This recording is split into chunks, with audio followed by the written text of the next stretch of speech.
नमस्कार, मैं हूं आपके साथ राहुल सौमित्र और आप देख रहे हैं मुद्दा गर्म है। अनुसुईया उइके को मणिपुर का राज्यपाल बनाए जाने पर छत्तीसगढ़ में सियासत शुरू हो गई है। आरक्षण विवाद में अनुसुईया उइके को लेकर कांग्रेस हमेशा उग्र रही है, लेकिन अब उनके तबादले के बाद कांग्रेस के नेता इसे केंद्र का आदिवासी विरोधी कदम बता रहे हैं। मुख्यमंत्री भूपेश बघेल ने कहा कि राज्यपाल ने 1 घंटे में विधेयक पर हस्ताक्षर करने के लिए कहा था, लेकिन बीजेपी के दबाव की वजह नहीं पाई।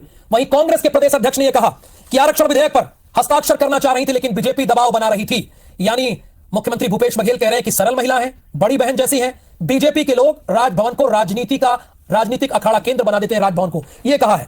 और इसी के साथ इस पर आज हम बहस करेंगे। आरक्षण पर चूंकि रार है और तबादले पर तकरार है, और क्या कुछ कहा है मुख्यमंत्री भूपेश बघेल ने और कांग्रेस के अध्यक्ष के साथ बीजेपी के नेता ने, पहले आपको वो सुना देते हैं। सीधी सादी है, सरल महिला है। मैं तो उस दिन भी बोला था मेरी बड़ी बहन जैसी है, और लेकिन जिस प्रकार से भारतीय जनता पार्टी के लोग राजभवन को राजनीतिक अखाड़ा केंद्र बना देते, वो बेहद दुर्भाग्यजनक। जो आरक्षण विधेयक था उसमें हस्ताक्षर करना चाह रही थी। वो चाह रही थी कि विधानसभा में विशेष सत्र के माध्यम से वो विधेयक महामहिम राज्यपाल के पास आए, मगर भारतीय जनता पार्टी दबाव के कारण वो राज्य जो हस्ताक्षर नहीं कर पा रही थी। और आपके अनुभव का लाभ इस छत्तीसगढ़ राज्य को मिलेगा। आप संवैधानिक प्रमुख होने के नाते और आपके संरक्षण में छत्तीसगढ़ फलेगा फूलेगा और नए कीर्तिमान स्थापित हो। तो आपने सबके बयान सुन लिए। साफ तौर पर कांग्रेस का यही कहना है कि यह सब कुछ दबाव की वजह से हुआ है। भूपेश बघेल ने यह साफ कहा कि सरल महिला है, बड़ी बहन जैसी है। बीजेपी के लोग राजभवन को राजनीतिक अखाड़ा का केंद्र बना देते हैं। और मोहन मरकाम ने तो यह कह दिया कि वो आरक्षण विधेयक पर हस्ताक्षर करना चाह रही थी, लेकिन बीजेपी दबाव बना रही थी, इसलिए वो हस्ताक्षर नहीं कर पाई। अमित चिमनानी जी भारतीय जनता पार्टी के नेता हैं, जाहिर सी बात है भारतीय जनता पार्टी का पक्ष रखेंगे। और चंद्रशेखर शुक्ला जी हमारे साथ हैं मुद्दा गर्म के स्टूडियो में। बहुत बहुत स्वागत चंद्रशेखर शुक्ला जी आपका भी। तो सवाल यही है चंद्रशेखर शुक्ला जी, अभी तक तो आप कुछ दिनों पहले तक तो पानी पी कर कोस रहे थे राज्यपाल को। मैं तमाम बड़े बड़े नेताओं की, मुझे याद है उनकी बाइट, वो कह रहे थे कि असंवैधानिक कार्य कर रही हैं। जैसे उनका तबादला हो गया, मैं देख रहा हूं कि इसमें आप कह रहे हैं कि आरक्षण विधेयक पर हस्ताक्षर करना चाह रही थी, लेकिन बीजेपी का दबाव एक वजह रहा। तो क्या ये कांग्रेस का यू टर्न है?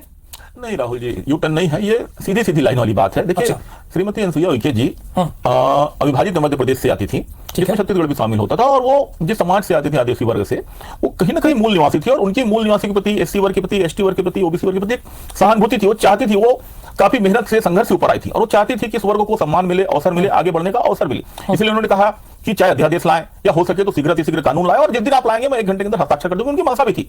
और अंदरूनी खाने से जो बात आती थी, जो बातें हम लोगों को पता चलती थी, राजनीतिक हलकों में चलती थी, कि माननीय अनुसुईया उइके जी हस्ताक्षर करने के लिए उत्सुक भी थी। वो चाहती थी कि अधिक से अधिक आदिवासी वर्ग के युवाओं को, अनुसूचित जाति के युवाओं को, ओबीसी वर्ग के युवाओं को नौकरी मिले, अवसर मिले, काम का अवसर मिले, वो चाहती थी। लेकिन कहीं ना कहीं भारतीय जनता पार्टी की गणित राजनीति, ब्रजमोहन जी की, अमर अग्रवाल जी की, रमन सिंह जी की, और केंद्र का दबाव, जिसकी वजह से वो विवश थी और जिसकी वजह से वो कर नहीं पा रही थी।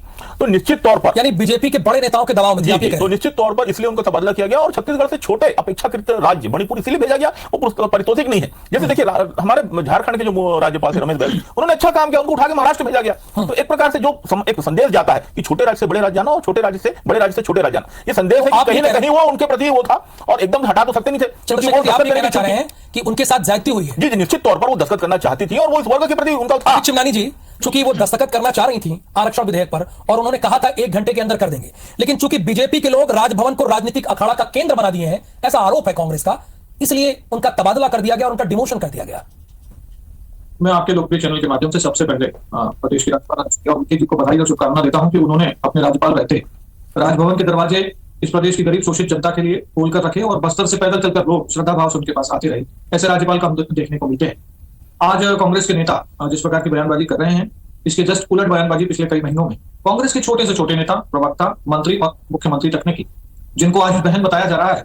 उन्हें बार बार ये कहा गया कि आप अपने पदों का, अमित मुख्यमंत्री और मंत्री छोटे नहीं होते हैं। मैं आपकी बात बीच में बिल्कुल नहीं बोल रहा था। मेरा निवेदन है, मैं आपको सुधार रहा हूं, संशोधित कर रहा हूं। अपनी बारी में सुधार लीजिएगा, मेरा निवेदन है आपसे।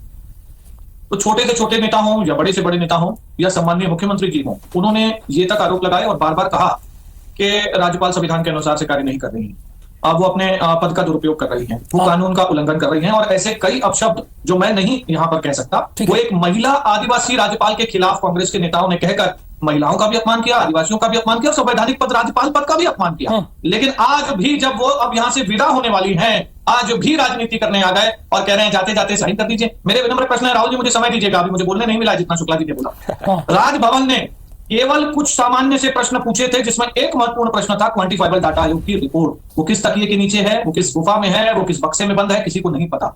क्यों नहीं दी राजभवन को? आज भी जब वो विदा हो रही हैं तो रिपोर्ट दे देने की बजाय आप ये कह रहे हैं कि आप साइन करते जाइए, या आप एक राज्य के राज्यपाल को बड़ा बता रहे हैं और इनको आप छोटा बता रहे हैं। आज फिर से आप उस महिला आदिवासी राज्यपाल को अपमानित करने का प्रयास कर रहे हैं। अब उनके जाने का समय है। मेरा निवेदन है कांग्रेस के मित्रों से कि जितने बार उनके खिलाफ गलत टिप्पणी की है, माफी मांग ले, प्रायश्चित करें, तो कम से कम महिलाएं और आदिवासी समाज उनको माफ कर सकता है। चंद्रशेखर शुक्ला राजनीति करने से बाद चंद्रशेखर शुक्ला जी, अमित चिमनानी की तो उल्टी बात कर रहे हैं। आप कुछ और कह रहे थे, ये कह रहे कि आपको माफी मांगनी चाहिए, आपने महिला का अपमान किया, राज्यपाल का अपमान किया, अब वो जा रही तो आप कह रहे छोटा राज्य, माफी आपको मांगनी चाहिए, कह रहे हैं अमित चिमनानी जी। अमित चिमनानी जी जो अपनी बातों का उन्होंने प्रारंभ किया, वो कहा कि उन्होंने राजभवन का दरवाजा दलित, ओबीसी, पिछड़े, आदिवासी के लिए खोल रखा था और बड़े उदार मन से बस्तर तक के लोग पहुंच जाते थे।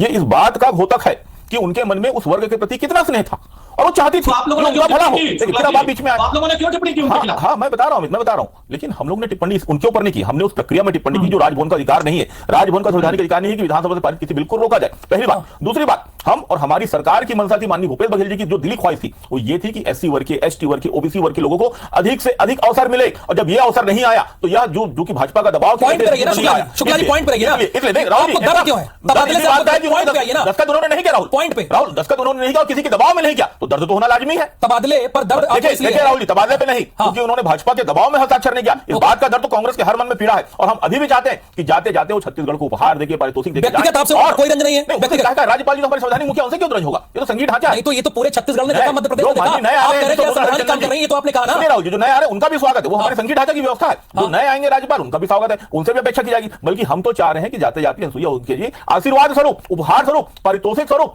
हमारे एससी एसटी युवाओं के लिए, ओबीसी युवाओं के लिए हस्ताक्षर करते जाए, क्योंकि वो पूरी प्रक्रियाओं को, प्रकरण को बहुत अच्छे से भलीभांति जानती है। और यही तो माननीय भूपेश बघेल जी, माननीय मोहन क्लियर बात है, क्लियर कह रहे हैं चंद्रशेखर शुक्ला जी। तबादले से दर्द इसलिए है कि वो हस्ताक्षर करना चाहती थी कि हस्ताक्षर हो जाए, लेकिन आप लोगों ने दबाव बना के रखा था। ये खुलेआम कह रहे, डंके की चोट पे कह रहे ऑन एयर।